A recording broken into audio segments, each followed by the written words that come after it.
So we are Meredith and Curtis Rodriguez, and we met in 2017 and we got married in 2018. And we started going to Main Street Church in late 2018. We're a blended family. We've got 3 kiddos. And even though we are raised in similar households, we've got very different experiences with tithing and giving to the church. I was a pastor's kid. I am a pastor's kid, and raised in the Free Methodist Church in Canada.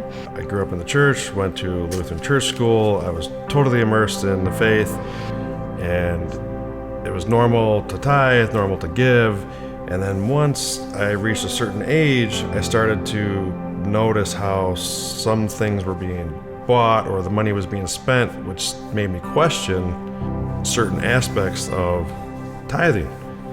You got kids coming in there, don't even have enough food to eat, but yeah, we need this, just the crazy kind of megachurch spending that, I'm looking at these kids don't have winter coats, but this crazy stuff that we don't need, you know what I mean? So that's what kind of started me down the snowball, and I'm like, wait a minute here.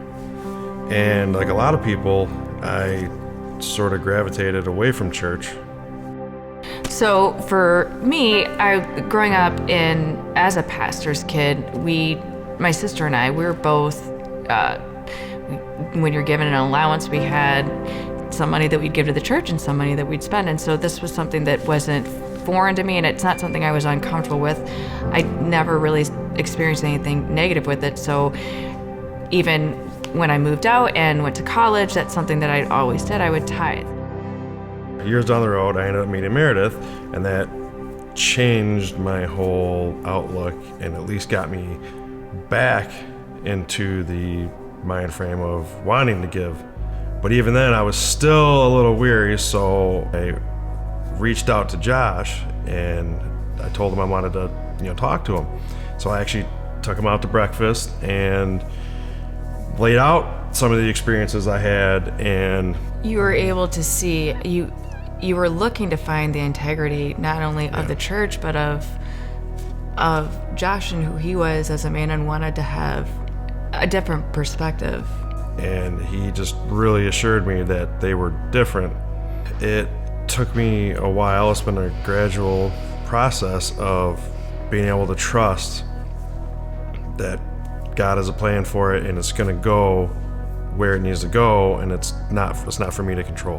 When Curtis recommitted his life to Christ, it was like the nudges that you feel from the Holy Spirit became far more sensitive for him than they were even for me. There were things that conversations he'd be in, or different situations he was in, where he felt like, listen, I feel like I need to give to this person because of a situation that they're in. I'm like, cool, let's do that. And the more that he listened to it, I think, from my perspective watching him, the more his faith strengthened, the more he trusted what God wanted to do with our giving.